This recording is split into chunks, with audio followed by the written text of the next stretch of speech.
Hello. Today we've got some very special guests. We've got Chris from New Mexico, the land of enchantment, Yes. and Bart is joining us from the Big Apple, New York City. Thank you for joining us. Thanks for My having pleasure. us. Yeah. So we're here today to discuss Walter Miller's A Canticle for Leibowitz, which we have all been reading during February.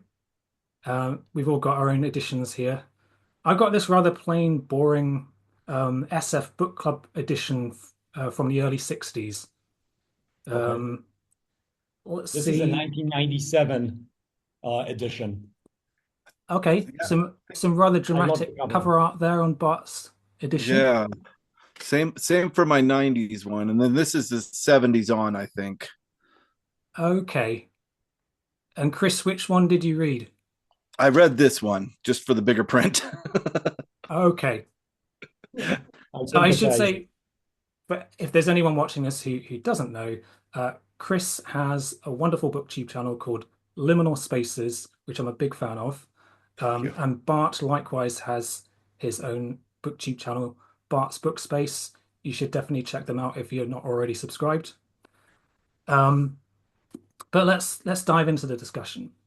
So, Canticle for Leibowitz, we had a brief discussion just before we started recording, and I think we all agreed that we enjoyed it quite a lot, right? Yes, Yeah. I think so. I think the book was quite enjoyable. It's not a long read. It's just kind of like the perfect size also. Yeah. I highly recommend it. I would rank it probably in my top five dystopian novels. Yeah. Okay, I that's think I pretty. would too. Yeah. So, um, yeah, perhaps we should introduce the premise of this book. What is it about? Um, anyone who, any volunteers? Well, I would say if I can jump in, the beginning of the book puts us right into a situation where we are 600 years into our future. It's a post-apocalyptic future. The world is in decline. We are somewhere. We talked about this with Chris. Chris had some beautiful pictures that he showed us from Utah. It's probably not exactly in Utah, but somewhere in Right. the Western states. The society has collapsed, and we're introduced to these monks, specifically to Brother Francis, who is in the desert, starving himself in order to acquire some sort of entry into this Brotherhood of Leibowitz. Now, these brothers of Leibowitz live in an abbey where they collect well, artifacts from the past, mostly written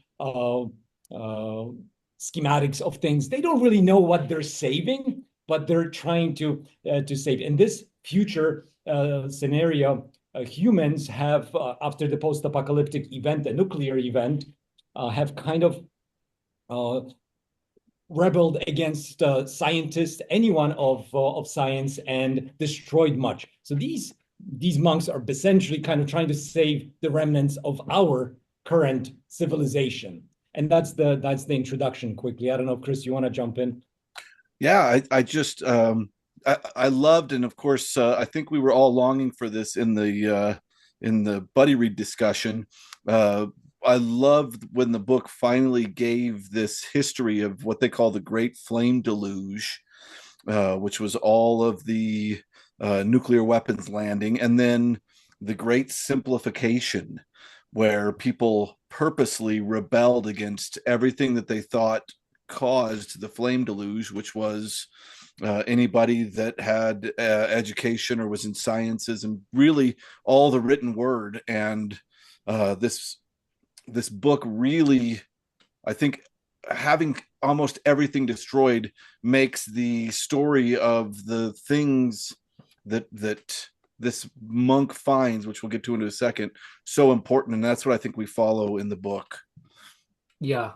And this is about 600 years in the future, or at least it starts off in this time period. Um, and it the the great simplification, I kind of think of it as a kind of counter enlightenment. Mhm. Um, Yeah. and in other words, humanity has gone back to the Dark Ages. So the whole book has a kind of quasi medieval feel to it, Mhm. even though it's set in the far future. Um, And I think another important point to bear in mind when you go into this book, it was written originally in the 1950s as a series of three novellas, which were published in magazines in the mid 50s, which were later collated and adapted into a fix-up novel. Um, and yeah, I love the mood and the feel of this book. This kind of medieval-esque abbey set in the far future, post-apocalyptic environment. It's quite mysterious, evocative, and it's not like I've not read many things like that before, Yeah, that kind of feel. It's not like any other post-apocalyptic book I've read.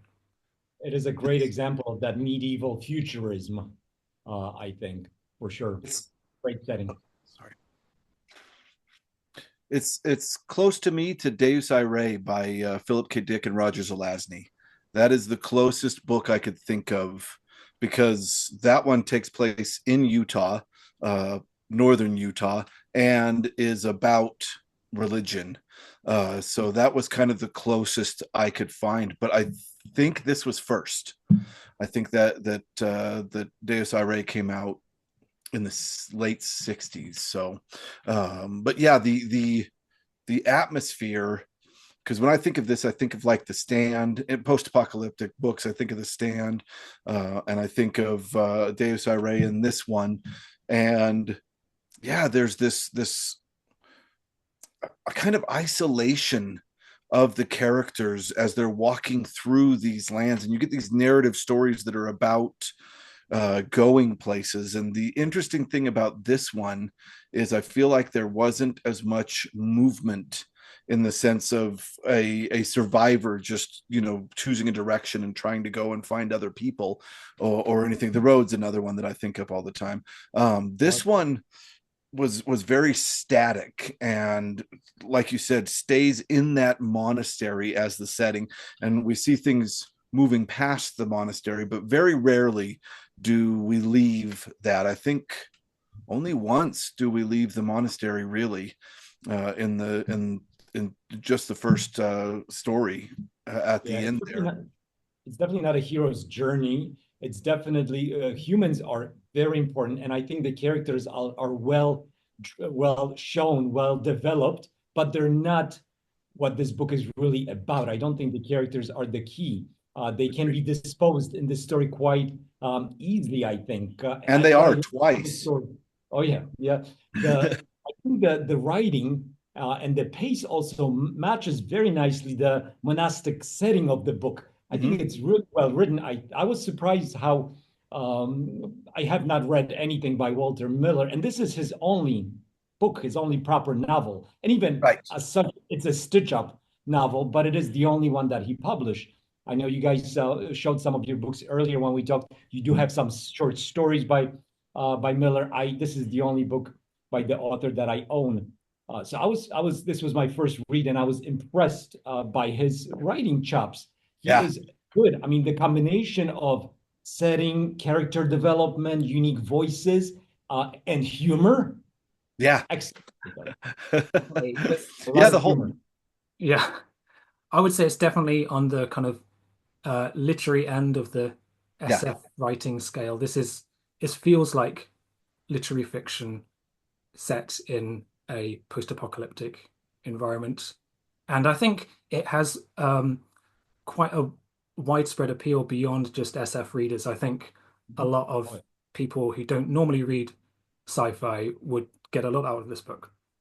Yeah. Yeah, I always feel like if this book was not marketed as a science fiction staple of science fiction, for example, Chris, you mentioned The Road. The Mhm. Road, to me, it's a science fiction novel. Obviously, takes place in a post-apocalyptic future as well. Not really well defined, but some event happened, right? But it is marketed.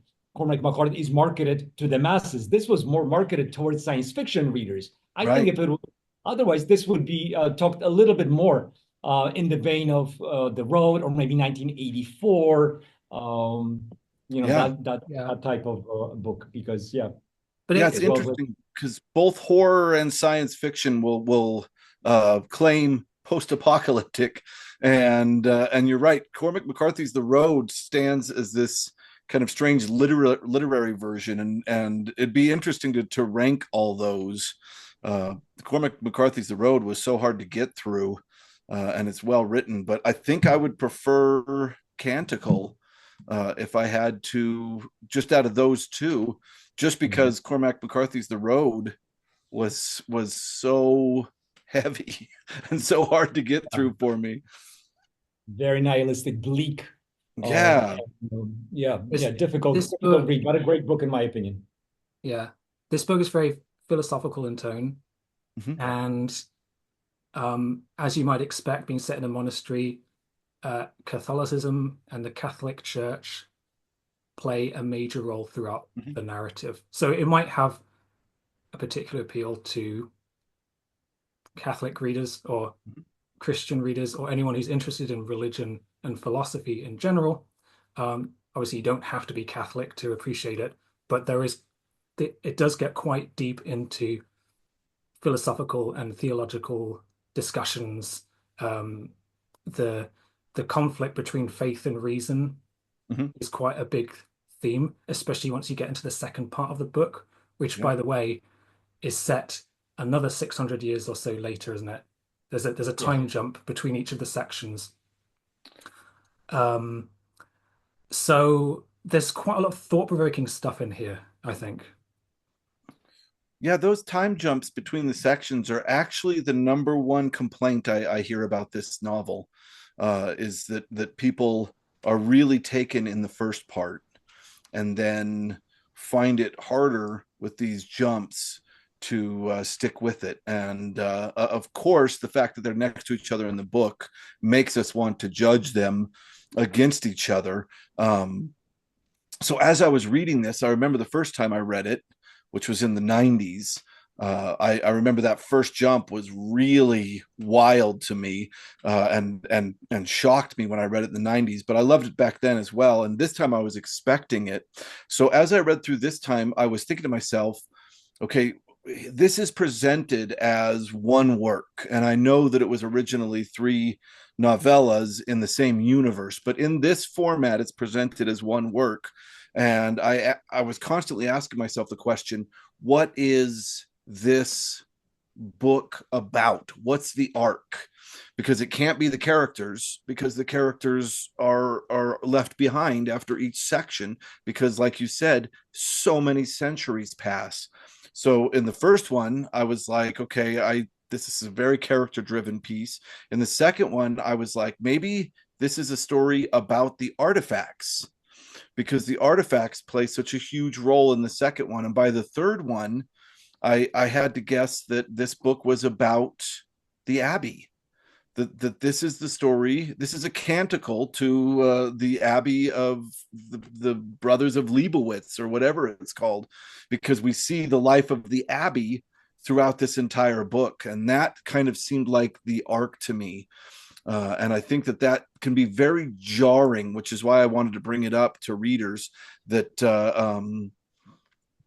I think all three of these are fun. If I would rate, the only complaint I have about this novel is in the third, and it's tiny. The third was good as well, but I don't think.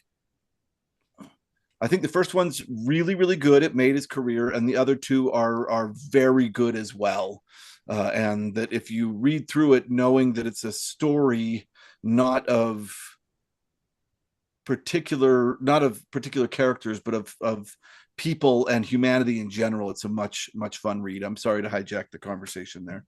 No, no, I agree with that. I think Well, it's a novel of ideas and themes more than it is about characters. Yeah. And I think one of the key themes being the cyclical nature yeah, of history, which is why we have these big time jumps, which in right. some ways reflect human history before, well, in our time and in the actual past. Yeah. So like Yes. I said, I the thought, first novella feels kind of like it's in the Dark Ages. The second story, we've got a bit of a renaissance going on. We've got the rise of, science and technology. And in the third book, it's set in a much more futuristic world Mhm. in which our technology is now overpaced the real world, but we're facing another possible imminent nuclear war. So it's kind of like playing on this idea that mankind is always destined to repeat the mistakes of the past. If we Yeah. if we can't, isn't it that quote? Those who forget the past are doomed to repeat it. Mhm. Yeah. Yeah. I thought to me, the overarching theme here was the cost of progress and its inevitable doom, I guess, in the end. So slightly nihilistic because we're starting in a world that has already gone through that event where that almost wiped out humanity. Mhm. Obviously not quite, but presumably most of the humans perished.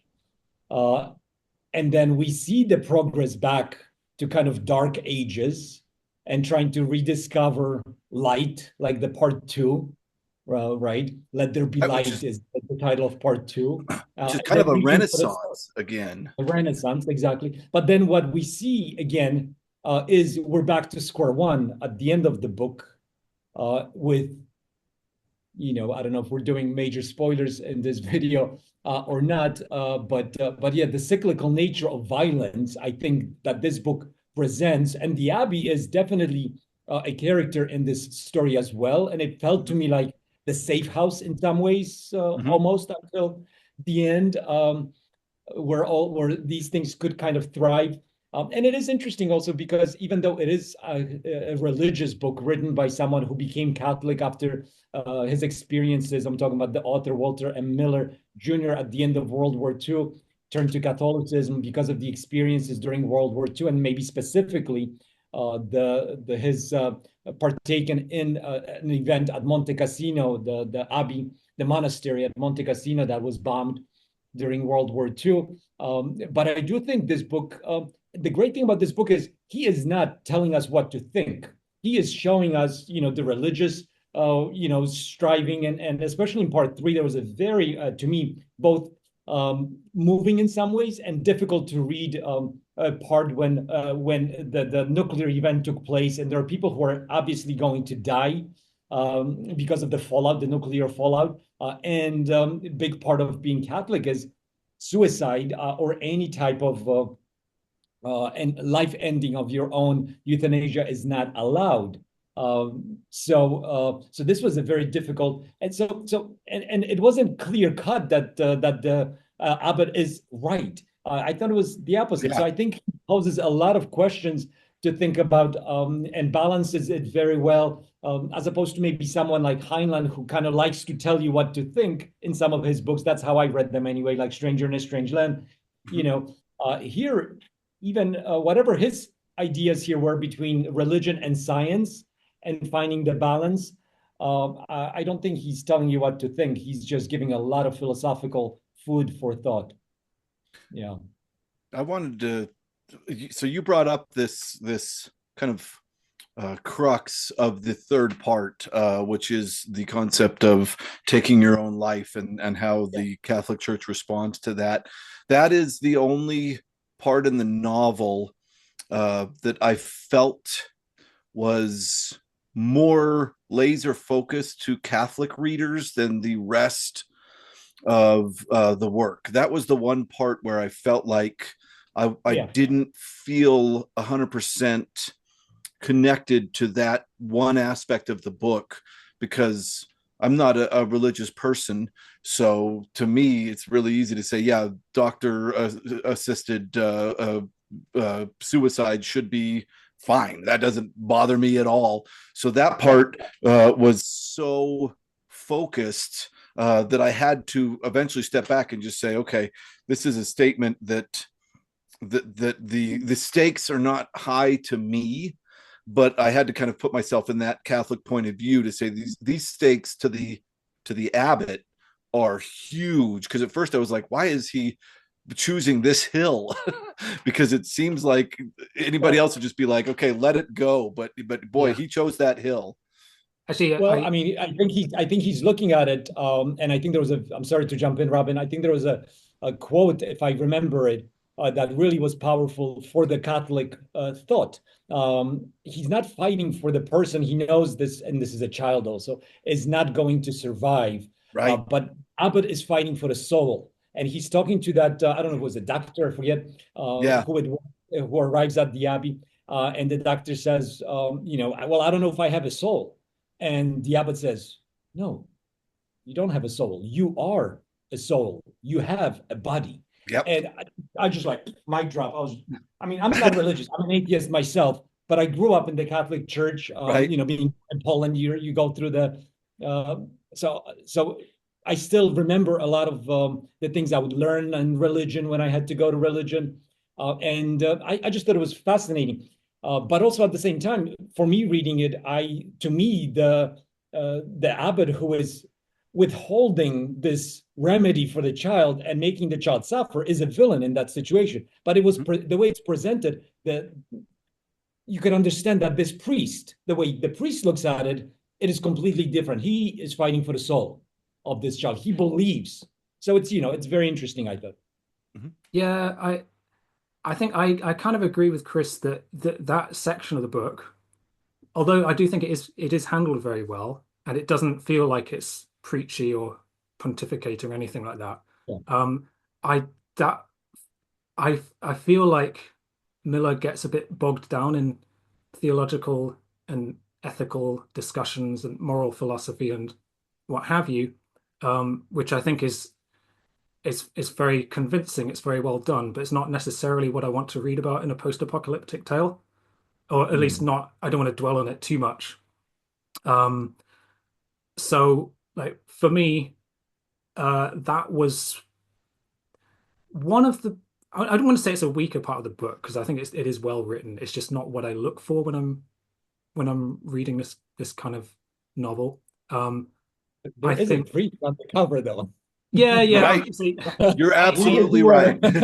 I mean, I knew religion was So, going to be a big part. Yeah, yeah. Yeah. fair enough. But It it is interesting to say that the whole book, I was like, this is a perfect balance.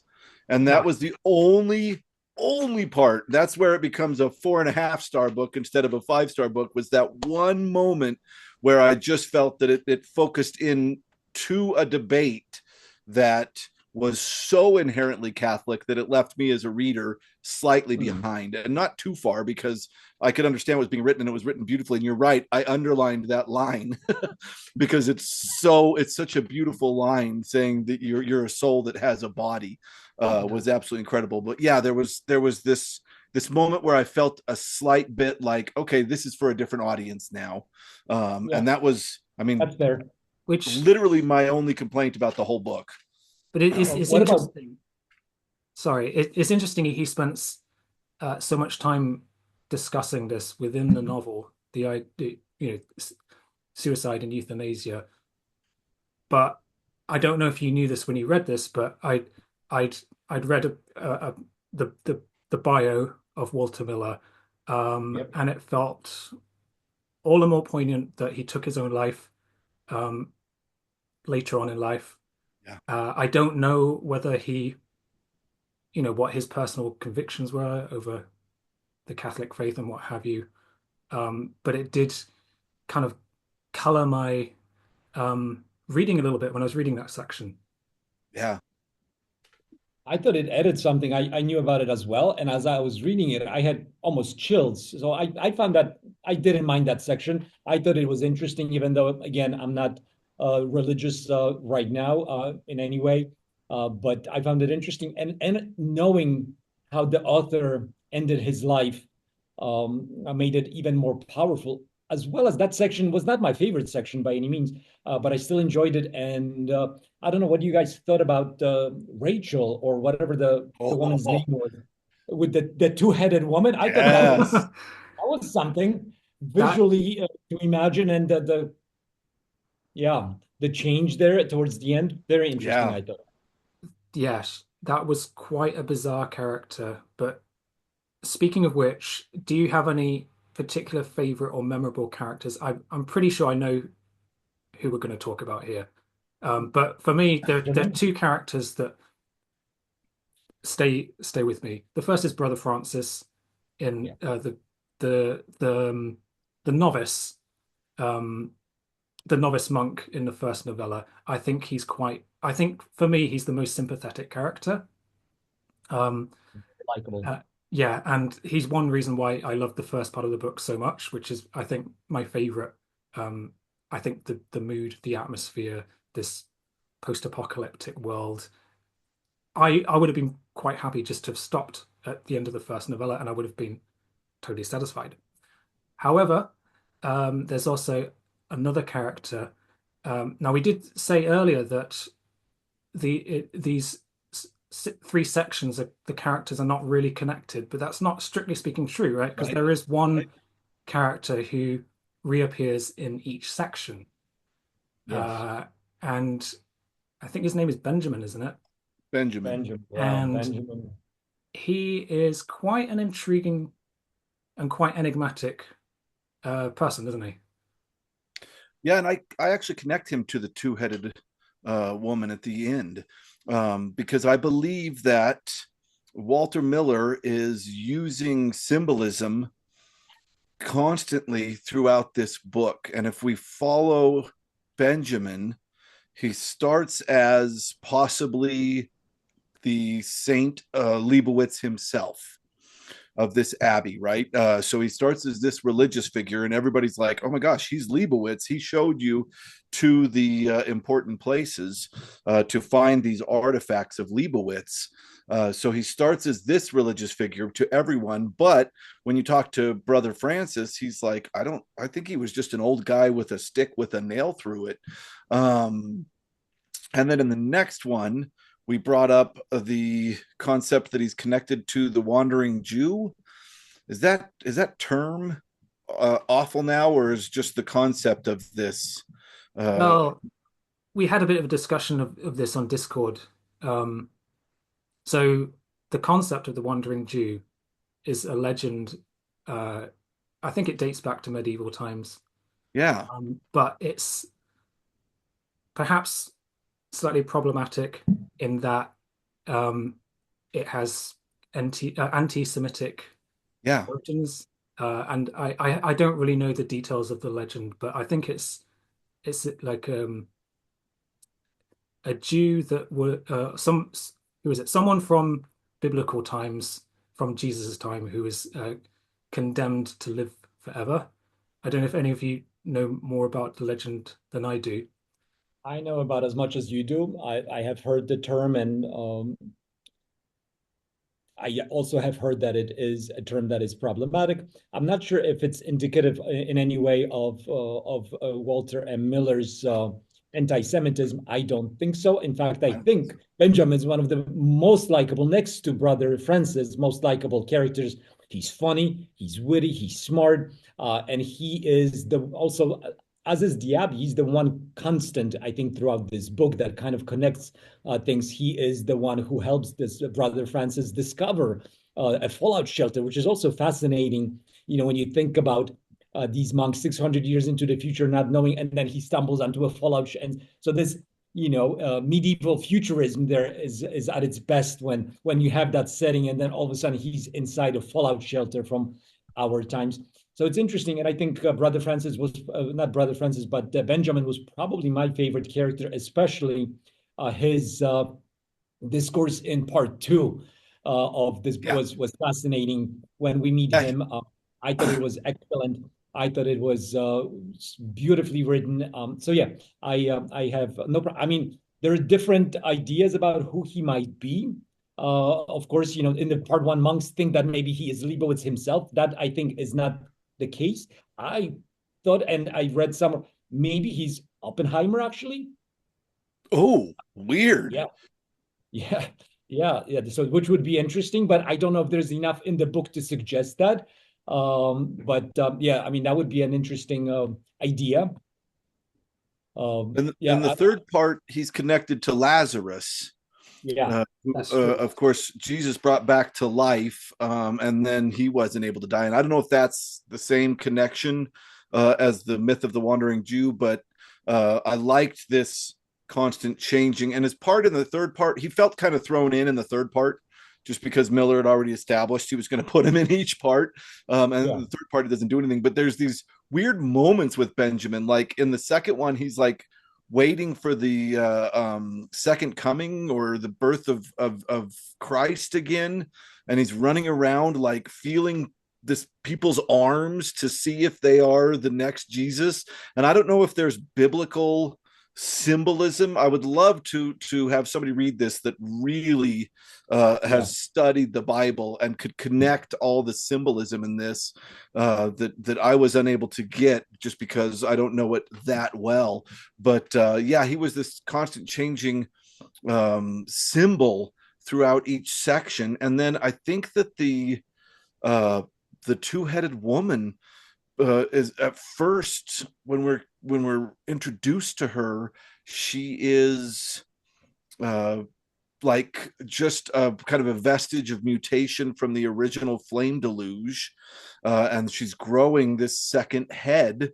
And at one point, this one brother says, "Oh, it smiled at me." And then she mentions at one point that this is the first miraculous, or the yeah, this is another miraculous birth, or what do they call the The virgin birth. Virgin Mary? Um, oh, I can't think of the term right now. I'm sorry. So at first I thought that they were saying that this head was somehow the second coming of Jesus, that this was another birth that wasn't from man or woman, that it was why can't I think of this word? Well, Um, I remember hearing somewhere that Rachel, who's the name of the so it's Mrs. Grails is the name of the right? character, the two-headed woman. Grail, Yeah, right? and Rachel is her second head, right? Right. Who is, we don't really know who or what she is, but she doesn't talk, right? Until the end. Until Well, the okay, yeah, but she is for the most part just kind of in the background. I've heard that she was a symbol of the Virgin Mary right. because she Yeah. was born. She she can't be baptized because she's free from original sin because she wasn't born from a conception. Like Well, yeah, Rachel wasn't. Rachel, yeah, Rachel. Yeah. But then he starts comparing her in the end to Eve. So he says she is perfect innocence. We have recaptured the Garden of Eden, that we have this perfect creature that does not have original sin. So she is Eve again, which I think is his way of saying that the cycle of original sin and technology and destruction might have a chance of ending, that we might get this perfect existence of innocence instead of this life of knowledge. And the best part about this for me is that if we look back to Benjamin, we don't know why he lived so long. Is it biblical or was it the radiation? And I think that's the incredible part of this book is the constant, is this just post-apocalyptic interesting ways humans are dealing with the new world, or is this religious miracle? And I think that he balances that beautifully throughout all of this. I think Rachel's super important. It's a novel of many layers, isn't it? Yeah. Yeah. It is. I was shocked really to read this book and find so many threads on which you could pull and keep digging to find out more and go in that direction down this rabbit hole. There is a lot, and those books are, I think, some of the best books. Perhaps the ending has just a little bit too much, almost kind of to think about, because we haven't even mentioned like the big part that as this world is imploding and exploding, the Catholic Church is sending out a ship to the stars. Also, they're kind of like running, like there's that also. So there's a lot thrown in, which I don't know if the ending was super satisfying. I know there's a sequel also to this book, which was published and I finished. have it. You do? Oh, Chris has got it. Of course, Chris has it. Chris has everything. Let's see if he can Yeah, it find was it. published posthumously, like after Yeah, he died. But I've yeah.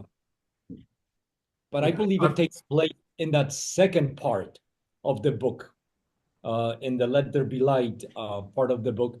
I think it takes place 700 years into our future. So kind of after the events that we see in part two. Did you find it? No? Uh, it's called Saint Leibowitz and the Horse Woman, or what Okay. is it? Yeah, I can't remember what it's called. we'll put I've heard it's a link bad. on screen for you to look at. Yeah, Yeah. Yeah, yeah, Yeah, I've I've heard. heard pretty bad things about it. Yeah. same, But then same. it I was was it was planning written on reading. decades after Canticle, wasn't it? So Yeah. Yeah, it sounds like at that point, Miller was in a completely different state of mind, obviously ending up in him uh, taking his own life, unfortunately, being depressed. I read that he was not communicating with anyone. His editors couldn't get in touch with him. He wouldn't He leave was his in house. a bad place, would not leave his house. So very sad ending to someone who left us with, I thought, a great book, a unique book. It was definitely Mhm. different. I mean, yeah. sometimes you read science fiction, you're like, okay, this is good, but I've read this before. I did not feel like this reading Canticle. And Mm-mm. for someone who only published one novel in his lifetime, I think it's remarkably well written. Mhm. And yeah, I can it won the Hugo. Yeah. That's right. I forget which year. 1961, I think. Yeah. I think 61. But like I said, I think this is a book that could appeal to a much wider audience. Yeah. Hmm. Yeah, so I think before we start to sort of wrap things up, um, I think we all agree that we did enjoy reading this. For me, I wouldn't say it's a five-star book. I'd say the first section with Brother Francis, where he discovers the fallout shelter in the desert, I loved, and as a standalone novella, that would that's a five-star post-apocalyptic read for me. I enjoyed the rest of the book, but there were some bits which, when it gets bogged down in the theology and the philosophy and the stuff, that's not always what I'm looking for when I'm reading science fiction. So for me, I probably would give it 4 stars overall. Um, I I like the humor, I like the characters, I like the mood of the novel. So yeah, I just thought, yeah, and I would recommend this to anyone who wants a deep and thought-provoking read set in a post-apocalyptic future, especially if you like philosophical and religious themes in your work. So that's pretty much me wrapped up. Chris, any final thoughts? Yeah. I think that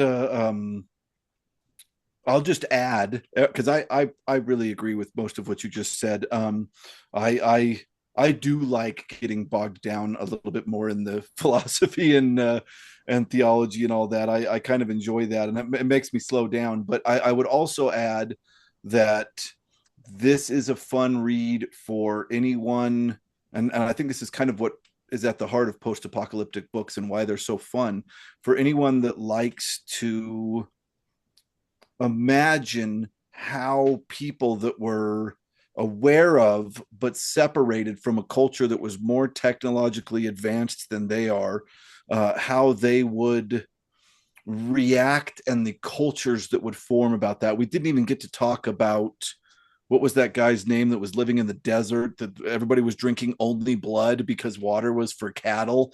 Like there is some wild cultures Yeah. in here. And I mean, another example of this I can give that's absolutely hilarious is amongst all the Leibowitz stuff that they find that gives them electricity eventually. If that's too big of a spoiler, you can cut that, Robin. Among all this stuff that they find is a shopping list that has like 4 items that either Leibowitz or Leibowitz's wife had written for him to pick up at the store, and that this shopping list is also brought and becomes a relic of the Church of Leibowitz. It's this kind of, like you said earlier, Bart. It's this kind of humor but also the fun of being like, okay, what kind of society, what kind of cultures form after something like the Great Flame Deluge, and then the major simplification that brings them back to the Dark Ages. That alone is makes this book so much fun. I would give it, yeah, either 4.5 or 4 stars. Absolutely. Yeah. Okay. Any final thoughts, Bart? Oh yeah, come on, Chris, excellent. Uh, yeah, there's a lot to say about this book. So for sure, I would recommend it also. I think it's honestly the type of book that when I finished it, 4 stars. The more I think about it, as I was like, because I finished it a week and I read a couple of books since, so I just needed to refresh. And the more I think about it, and as we talk about it, it's like creeping up. I could see this book becoming a 5-star read in 3 months for me. Definitely one that I would like to reread at some point.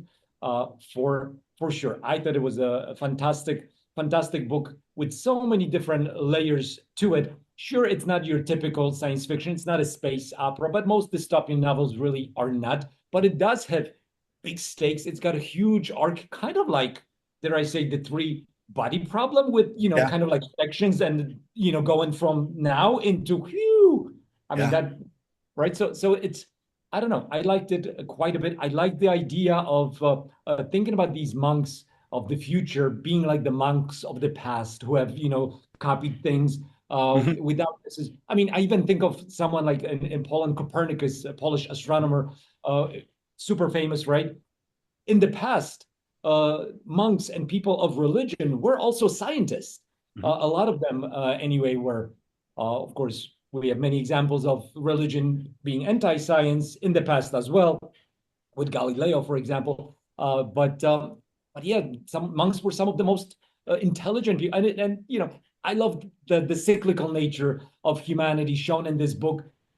There's so much to it, and the humor kind of sprinkled in at times just makes it a fun breeze. So yeah, I recommend it. I'll say 4.5 stars for me.